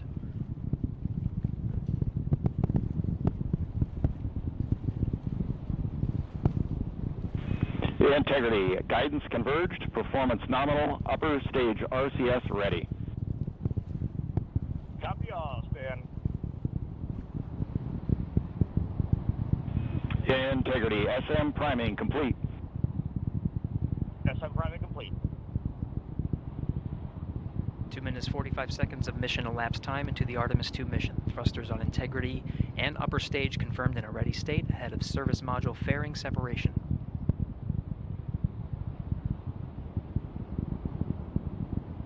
Three minutes into the flight, Integrity 49 miles in altitude, 78 miles downrange, now passing 5,000 miles per hour.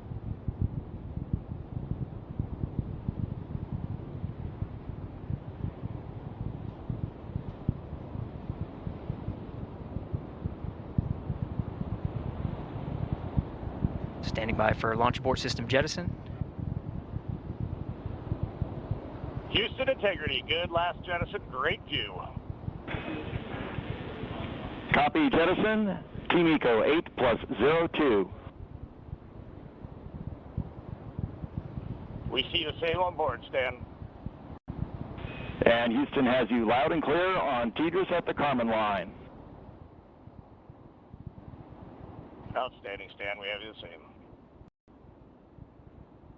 3 minutes 50 seconds into the flight of Artemis II, Wiseman, Glover, Cook, and Hansen cross the boundary to space with good comm checks. GPS signals acquired after last jettison now working on internal checks to verify accuracy. Flight Dynamics Officer analyzed the time of main engine cutoff, confirmed at 8 minutes 2 seconds, time of MECO.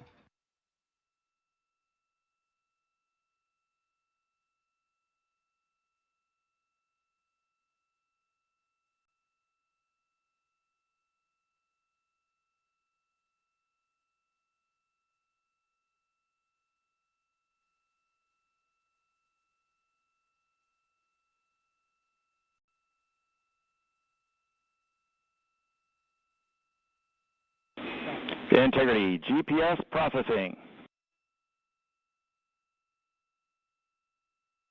Outstanding, Stan, we see the same, and we have a beautiful moonrise. We're headed right at it.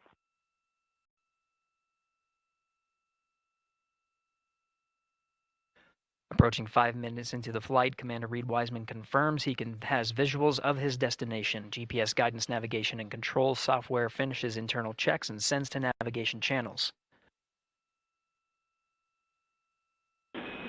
Integrity, 3 engine press. 3 engine press.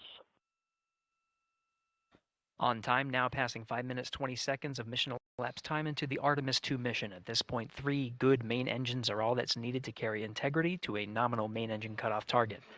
Though at this time, we're seeing 4 good engines here in Mission Control Houston. Integrity, 75 miles in altitude, 330 miles downrange, approaching 10,000 miles per hour.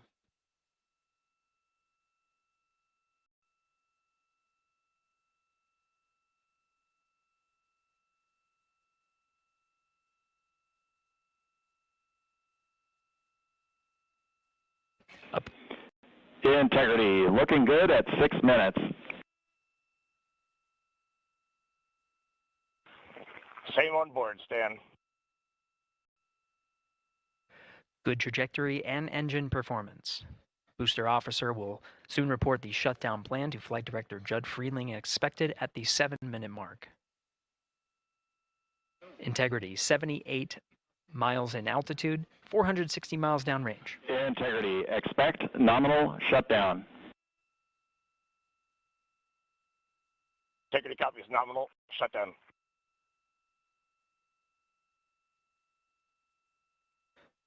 6 minutes 40 seconds of mission elapsed time. Shutdown plan is as expected. Again, the time of MECO was confirmed at 8 minutes 2 seconds into the flight.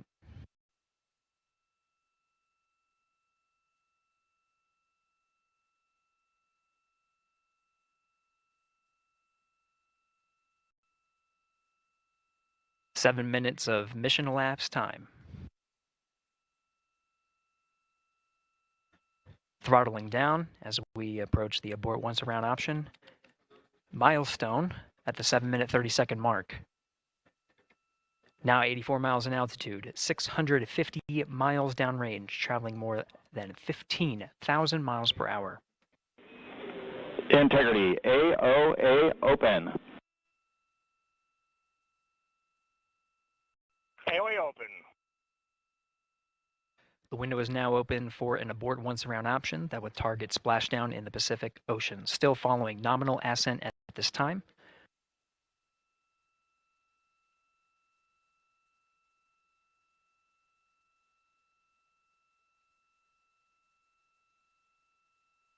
About 10 seconds remaining until the main engine cutoff of the Space Launch System core stage.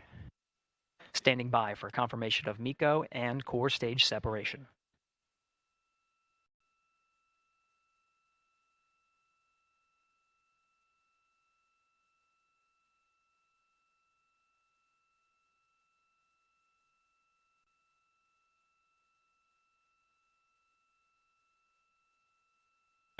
Integrity, nominal MECO, core stage separated.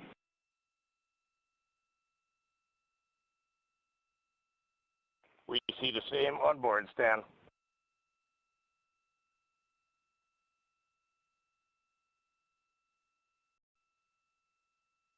Eight minutes 40 seconds into the flight, we have a nominal main engine cutoff heading in the right trajectory on the way to swing around the moon. Core stage has separated, done its job. The Space Launch System upper stage, the interim cryogenic propulsion stage, or ICPS, still attached to the Orion spacecraft.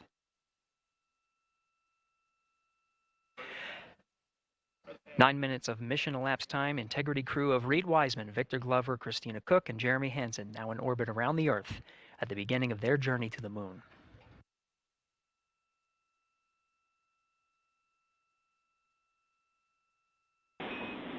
Integrity Houston, looking ahead to PRM numbers so far per the pad.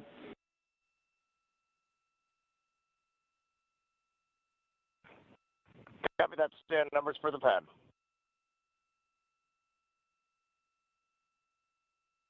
Capcom Stan Loves now reminding the crew that the perigee raise maneuver time of ignition is as expected prior to booster ignition. That time being 49 minutes, 50 seconds of mission elapsed time.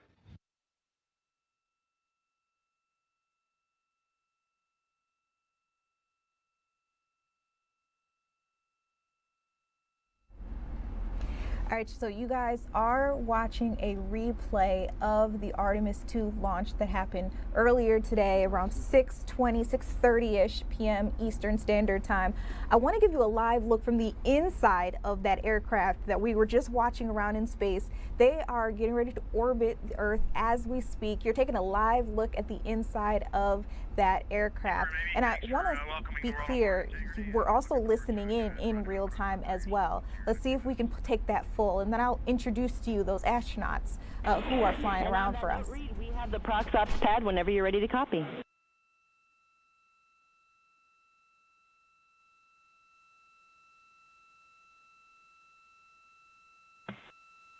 If you can give us about 2 minutes, we'll be ready to copy. Standing by.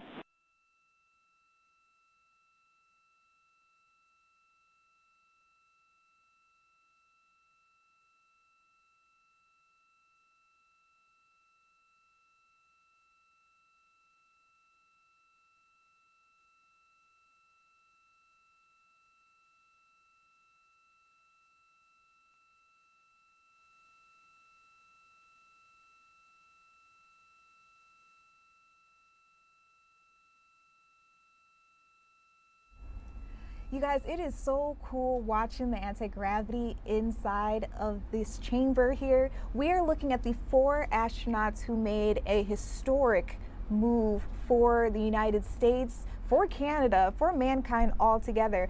We haven't seen anybody, humans, make it in deep space like this to the moon since 1972. That was Apollo 17's mission. So for a lot of us, I've been saying this over and over again, for a lot of us, this is the first time we're seeing that in our lifetime. Okay, we do see that this is interruptible. So there are going to be people from NASA talking to us in real time. We can actually listen back in and see what she's given them. Had for the first time in over 50 years, humans join the Deep Space Network. Now, we're used to people being on the Near Space Network, the Tracking Data Relay Satellite System with the International Space Station. But again, first time in 50 years that we will have crew traveling far enough to be on that Deep Space Network. These are our first views of the... Integrity, we are ready for ProxOps pad. Integrity, all times MET. ICPS maneuver to SEP attitude.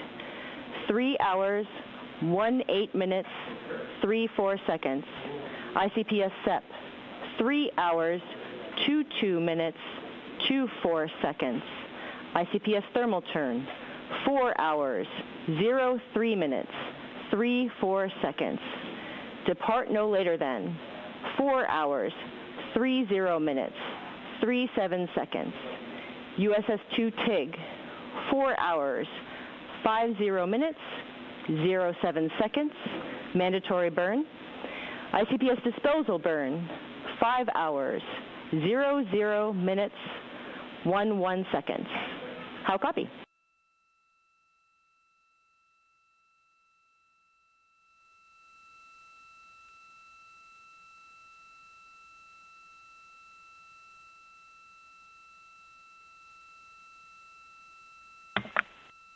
Okay, Amy, we copy all, and we are hopping over to 13.1.100 ProxOps FTO, and confirm you hear this transmitter loud and clear. Confirmed loud and clear.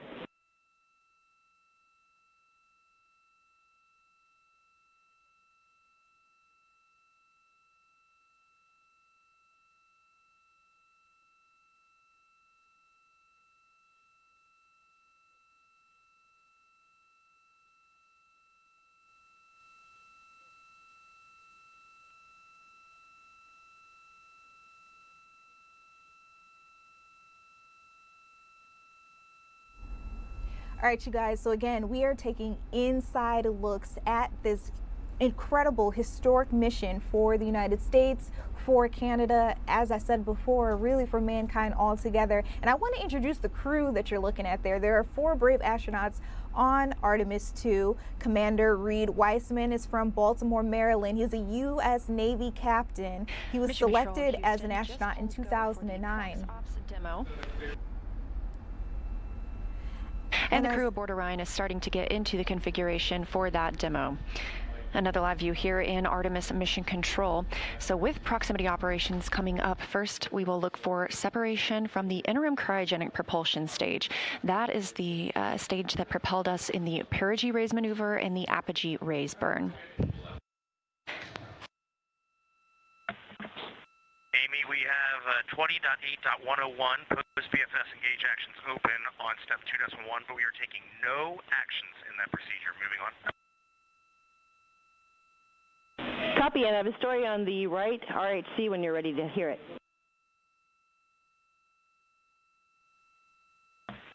We'll call you in 2 minutes. Standing by.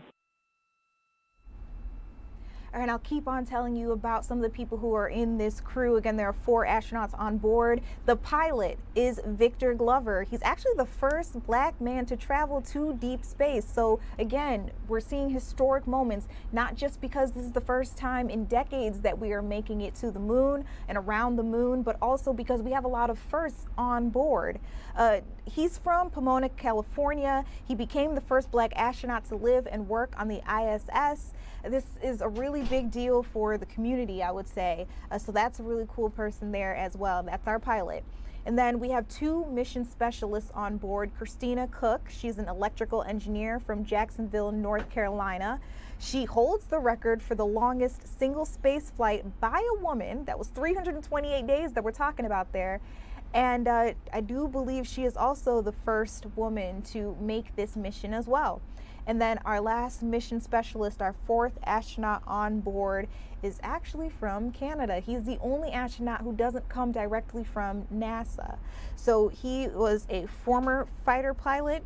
He's a Canadian Space Agency astronaut, and he is the first Canadian to be assigned to a lunar mission. So again, a lot of firsts there for this ride. It's going to be a good one. I saw a lot of you asking as well, when exactly would they be making it to the moon? We're expecting that to happen in the next maybe 5-6 days. So Easter Sunday, or maybe even on Monday, that's when we should be hearing some more updates. But I have a feeling they're going to keep giving us these live pictures for the next couple of days. And this whole mission in and of itself is supposed to take about 7 to 10 days. I'll be talking to you a little bit more when we come back from this break about why they're making this mission, what it is that they're hoping to get done, because it's not just necessarily about making history. There are also some big things that they're hoping to do for our future. We'll be talking all about that when we come back.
Welcome back to Philadelphia Live. We are taking a live look, not in Pennsylvania, not in Philadelphia itself, but in outer space. Artemis 2 launched earlier today, and they are making their way around the Earth.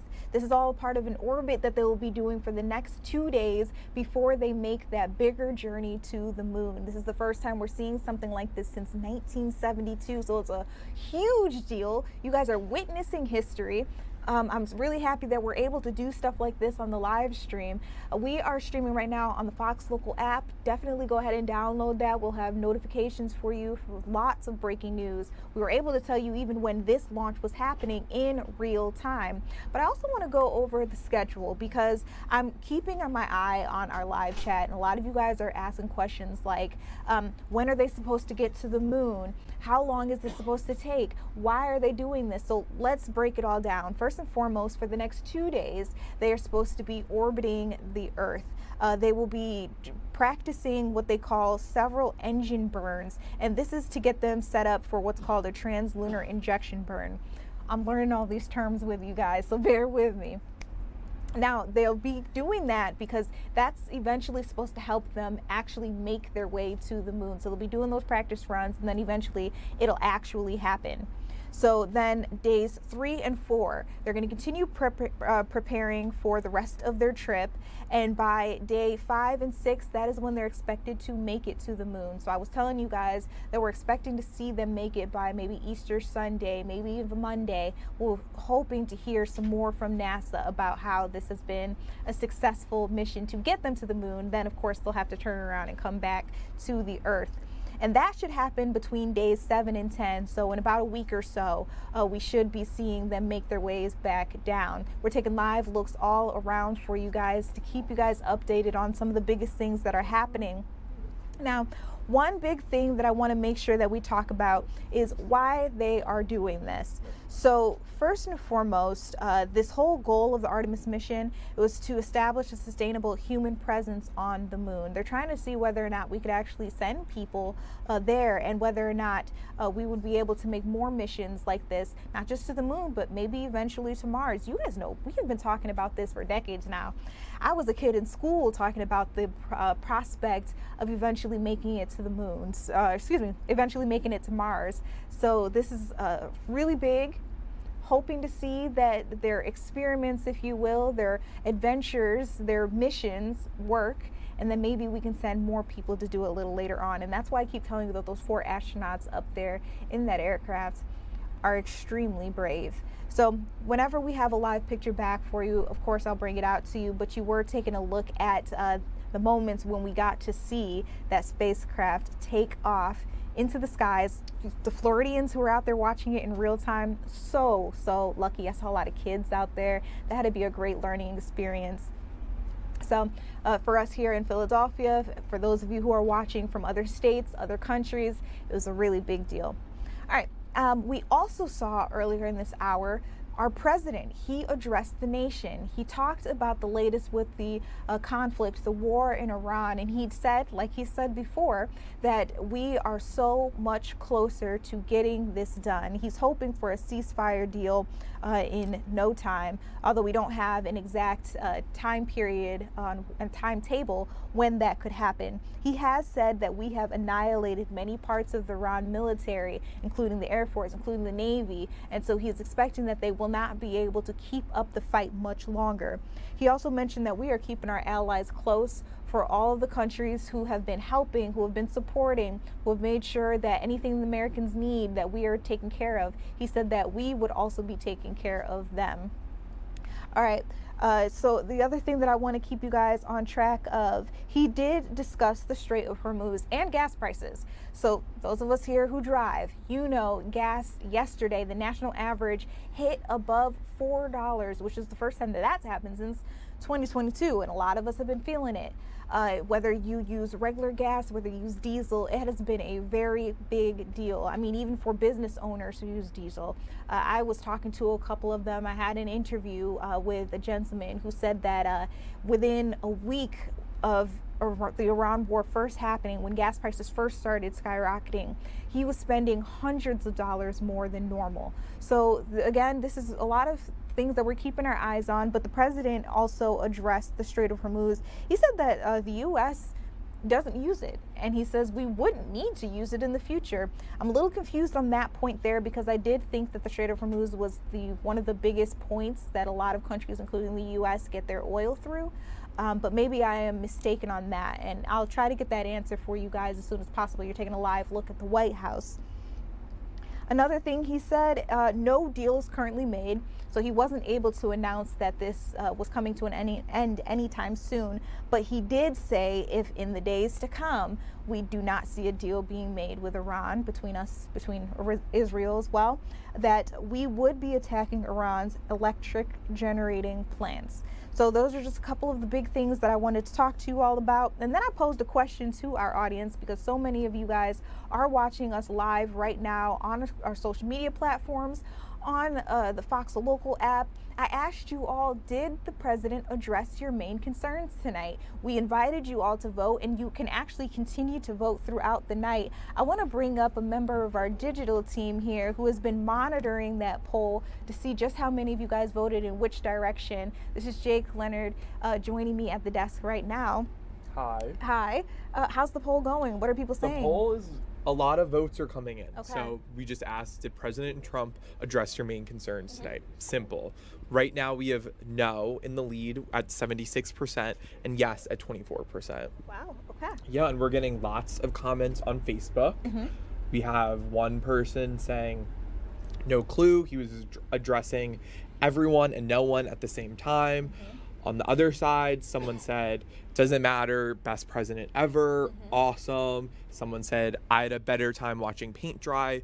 So people are very divided, Yes, you know? very opinionated too. But I love that because, you know, we need to hear from you guys. And I'm sure that our leaders also need to hear from you guys as well. So Get the conversation going. Yes, I let people know that they can continue to vote throughout the night. Where can they go for this?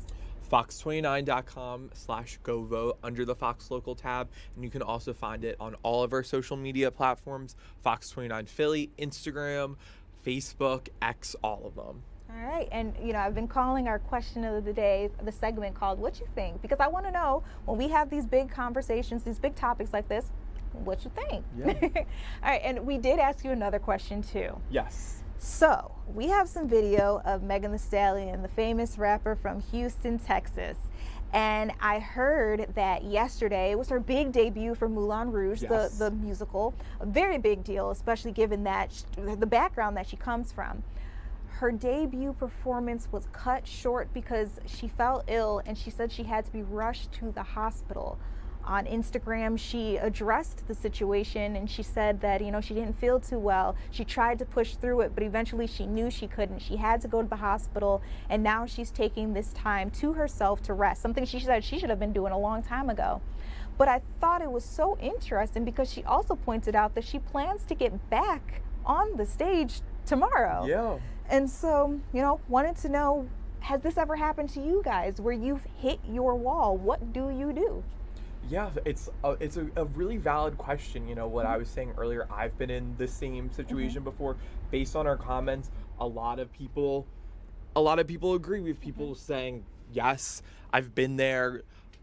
People are saying, I've grown to learn to know when to stop. I listen to my body. I know when I can go, when I can stop. Some people are just like, I'm going to push through, you know, which I understand. You can sometimes have that mentality, but, you know, everyone sometimes occasionally goes through that. I get it. And we're in such like a hustle culture where everybody wants to succeed, everybody wants to do their best. But I'm telling you guys, one, high blood pressure is real. You don't want to go through it. Hypertension is real. Yeah. And for myself, you were vulnerable a little earlier and you were telling me about some experiences that you had before you graduated.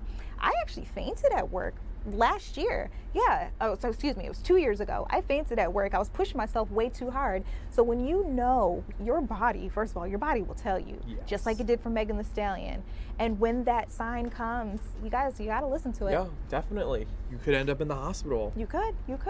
So, you know, praying for her. She does say that she's going to get back on stage tomorrow. So Godspeed. We'll definitely be keeping up with you on Instagram, girl. I want to see the hottie coach back out there doing what she needs to do. Yes. Jake, thank you for bringing us both of our